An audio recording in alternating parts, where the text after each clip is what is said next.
Yo, this is BJ Gaddour with Men's Health, and if you sit a lot, you walk, run, jump with your toes out, and your glutes are tight and you get chronic lower back pain, let's get into those hip rotators with the elevated glute stretch or elevated pigeon stretch. Pigeon stretch being a stretch often done in yoga on the floor, but taller, bigger guys get better leverage by elevating on a tall tabletop, box, bench, bed even. Find a way to make it work, and we're going to spend 2 to 5 minutes in this position, moving around, finding ways, the tight corners. The big focus, I want you to ideally get your leg at about a 90-degree angle. If you feel some tension in the knee, you can bring that heel closer to the hip and kind of get more in this modified position. But here's ideally where you want to be.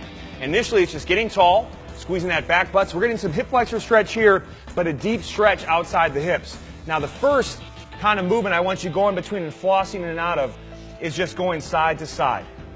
Really feel the difference. Sometimes you'll feel a little more tension towards the foot or maybe a little bit more towards the knee.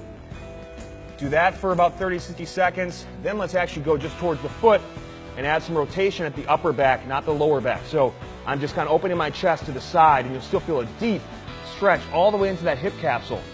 I can mess around there. Go to the knee, and same thing. Try to pry open the chest and that side. Use the box and the hands on the box to help pull you and put you in that position. Sink into it. Take a deep belly breath. Feel the belly just fill up into the thigh. Release it out and sink into the stretch. I can get really tall.